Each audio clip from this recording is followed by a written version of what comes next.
In the early 1960s, the U.S. military had a problem they never admitted publicly. Not in the press, not in the manuals, but the guys in the field knew it. I said, "Who's in charge of Detroit Diesel?" And they told me it was Mr. Penske. I told him, I said, "Sir, your country needs that engine right now." Then suddenly something new showed up in the motor pools. It looked familiar, but it sounded sharper, louder. Even the guys who knew Detroit diesels did a double take.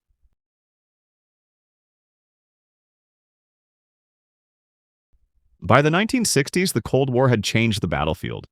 The Pentagon didn't need another tank that could hold the line. It needed vehicles that could move troops, equipment, and firepower across rough terrain, under pressure, and at speed. At the time, most U.S. military vehicles were still powered by gasoline engines, and while they'd served in World War II and Korea, they weren't aging well. Gas engines were hot, inefficient, and volatile under fire. They required frequent maintenance, burned through fuel rapidly, and had a nasty tendency to catch fire when hit. Every field mechanic knew the limitations, but until the late 1950s, there wasn't a solid alternative. That changed when the military began to take diesel seriously.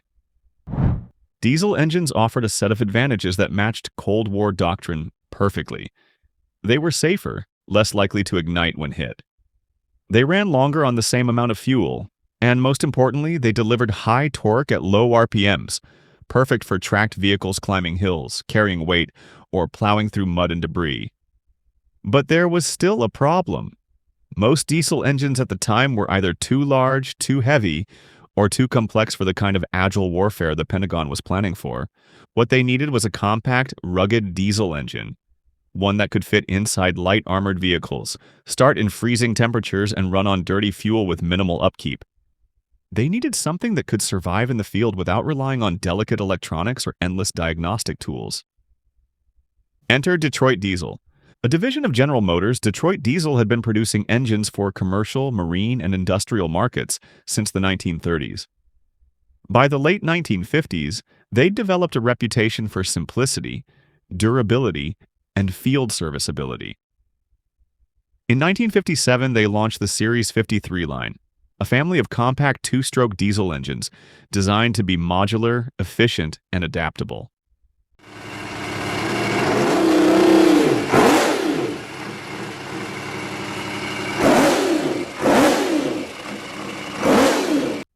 The 53 referred to the cubic inch displacement per cylinder, and the engines were offered in multiple configurations: inline 3s, inline 4s, and the soon-to-be famous 6V53, a V6 version designed for serious torque in a small package.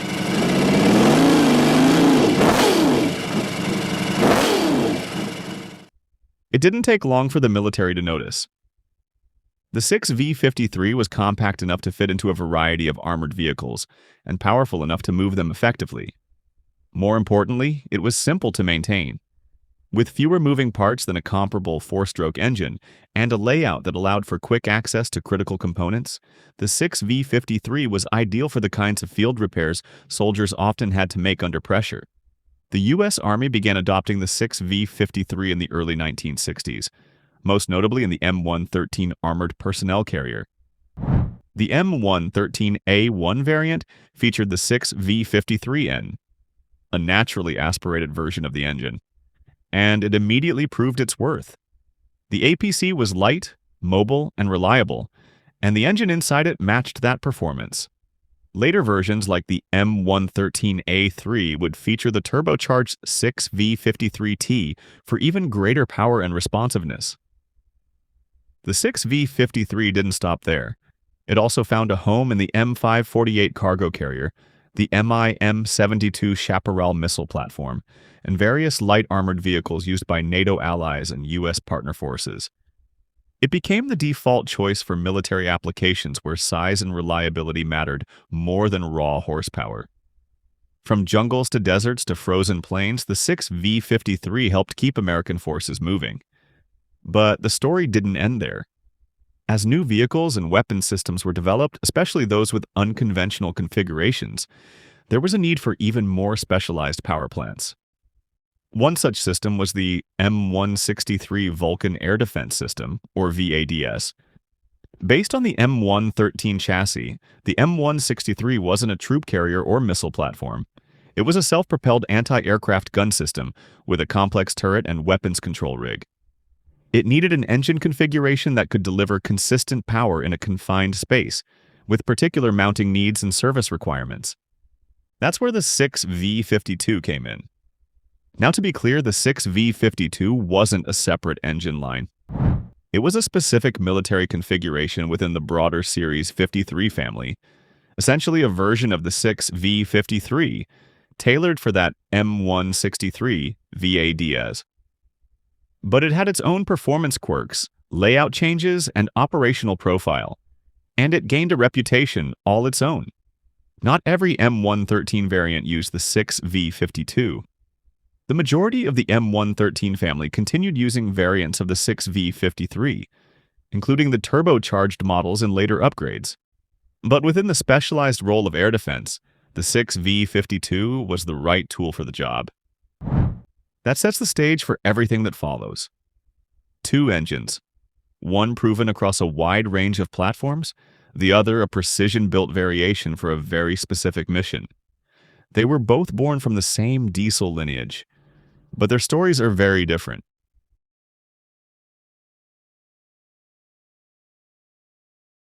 The architecture of the 6V53 was simple but powerful. 6 cylinders in a V layout, 318 cubic inches of displacement. The engine ran on a 2-stroke cycle with a gear-driven roots blower feeding it air. That meant every downward stroke was a power stroke. No wasted motion. No sluggish throttle lag. When soldiers needed torque, it was there instantly. Horsepower varied depending on the variant. The naturally aspirated 6V53N made just over 200 horsepower, plenty for light armor. But when speed and payload increased, so did the power. The turbocharged 6V53T, found in later systems, pushed output to 275 horsepower and up to around 450 to 500 pound-feet of torque.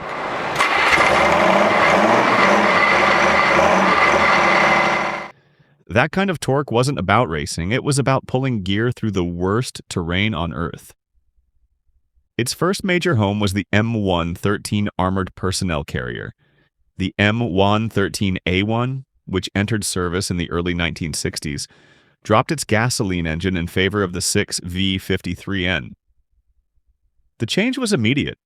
The vehicle was safer, more efficient, and easier to maintain. The M113A3, introduced decades later, used the upgraded turbocharged version for even better performance under armor and load. The same engine appeared in the M548 cargo carrier, a tracked hauler built to move 5-ton loads over terrain where wheeled trucks failed.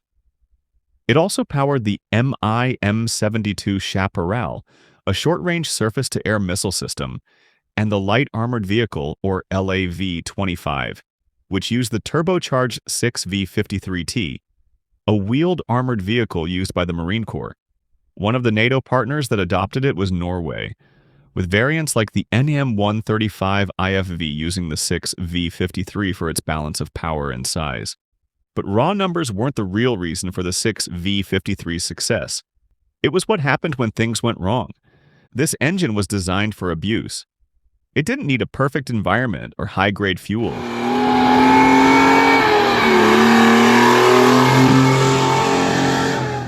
It could run with dirty filters, leaky seals, and cold starts in sub-zero weather. When a part failed, it could often be replaced in the field.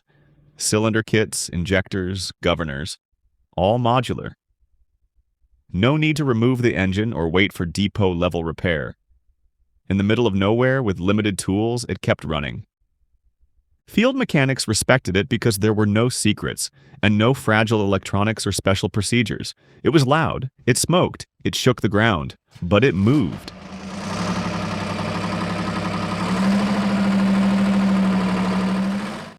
The 6V53 worked so well because it did exactly what the military needed: deliver torque, survive chaos, and keep things rolling. Whether it was pushing an APC through a rice paddy or dragging a missile rig through the desert, it got the job done. And in doing so, it helped define an entire era of American military engineering. But not every mission called for a standard solution. In the tight spaces and unique demands of frontline air defense, the military needed something more specialized. That's where the 6V-52 came in.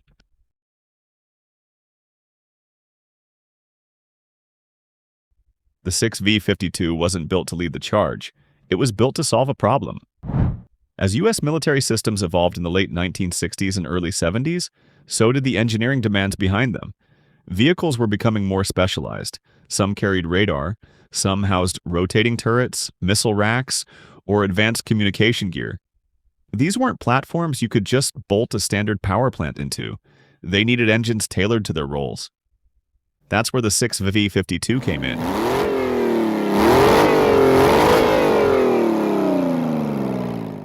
Officially, it wasn't even a separate engine family. It was a variant, part of the Series 53 line, but configured specifically for narrow military use. While the 6V-53 powered everything from APCs to cargo carriers, the 6V-52 was built around a far more niche requirement.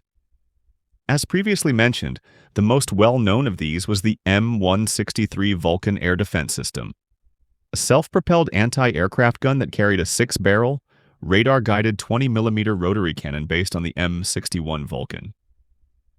The M163 was based on the same chassis as the M113, but the similarities ended quickly. Once you added a heavy rotating turret, onboard radar, targeting computers, hydraulic elevation and traverse systems, plus a secondary power unit, the internal layout became cramped and complex. Standard 6V-53 mounting profiles no longer worked cleanly. The engine had to be integrated around other systems, not the other way around. That's where the 6V-52's unique configuration came into play. It retained the same general architecture, a 318 cubic inch, 2-stroke V6 fed by a Roots blower. Power, typical for a naturally aspirated engine of its size, hovered in the 200 to 215 horsepower range depending on exact tuning. Consequently, torque was lower than its turbocharged 6V-53 sibling, but that wasn't the point. This wasn't an engine for hauling cargo or transporting troops. It was a power plant for a weapons system that required constant, steady electrical output, along with dependable mobility for quick repositioning. Mechanically, the 6V-52 distinguished itself through subtle but important changes. It featured modified engine mounts that allowed it to fit around the turret components and auxiliary drive systems. The cooling system was customized to handle both engine heat and the added thermal load of onboard electronics and weapons control gear. Electrical output was also tweaked, often involving specialized alternators or integrated power takeoffs, to ensure consistent energy delivery to the radar and targeting systems. And in some variants, the engine was packaged in a slightly reduced profile, preserving clearance inside the crowded interior of the M163. In service, the 6V-52 became known as a reliable, if unglamorous, part of the Vulcan platform. It didn't win awards, but it showed up to work.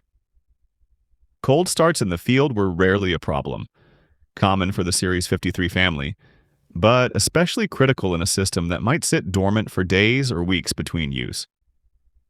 When that cannon had to spin up, when the radar had to sweep, the engine couldn't hesitate. Field crews appreciated its familiar layout. Despite its differences, the 6V-52 still shared core parts with the broader 53 series. Cylinder kits, injectors, governors, even the blower. If you had parts for a 6V-53, you could usually fix a 6V-52. And because it was based on a known platform, it didn't require special retraining. That kind of continuity is rare in military engineering, especially for a low-volume engine. But there were trade-offs. The 6V-52 was louder than many crews liked. Like all 2-stroke Detroits, it whined under load.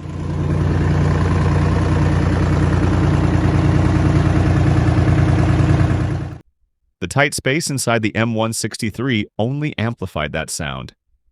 It also ran hot. If airflow was restricted, even slightly, it could begin overheating, especially in desert or jungle deployments. And while it could be serviced in the field, not every base carried its exact layout schematics, which occasionally led to misdiagnosis or improper tuning. As for its broader usage, it stayed limited. The M163 was the flagship platform for the 6V52. Some reports suggest limited testing in other roles, such as auxiliary units for radar trailers or support vehicles. But none of these were widely adopted. The military's general preference leaned toward standardization, and as newer platforms emerged, they often favored four-stroke diesels or electronically controlled power units. The two-stroke Detroit, once cutting edge, started showing its age. Still, the 6V52 occupies an important place in U.S. diesel history. It represents a rare example of military engineers breaking away from one-size-fits-all solutions to create something surgically tailored. It was a tool, not for everyone, but perfect for its job. And for that narrow slice of Cold War air defense, where radar and firepower had to meet in one mobile chassis, it delivered. Today, the 6V52 is rarely seen, even among collectors. Fewer were made, fewer survive. But for the armor crews and mechanics who worked with it, it's remembered as a specialized engine that got overlooked in the shadows of its more famous siblings. Powerful, mission-specific, and absolutely essential. When the job was the M163, nothing else would do.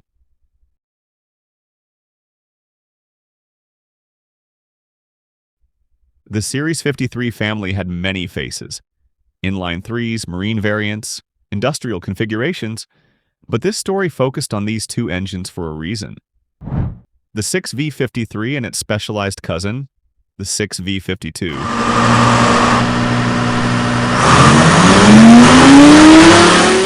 weren't just part of the lineup, they were the ones whose contribution to Cold War military operations wasn't just notable, it was defining.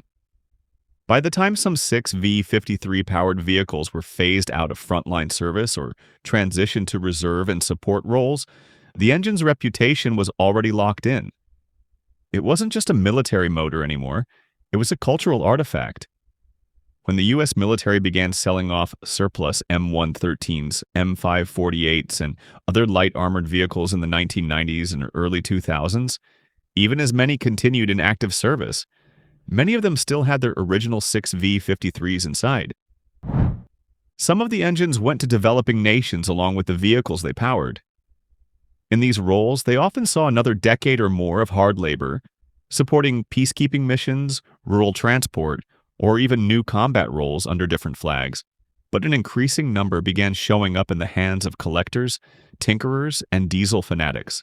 Among military surplus enthusiasts, the 6V53 became a kind of icon.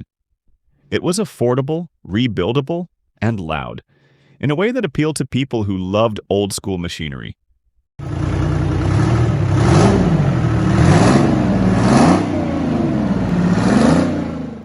Its two-stroke whine, mechanical simplicity, and recognizable shape made it a favorite for restoration projects and off-grid applications. Others began using them in boats, generator setups, or even reconfigured for agricultural equipment. While far from the most fuel-efficient option, their ability to run on low-grade diesel and survive rough handling made them attractive for people who needed something rugged and easy to understand.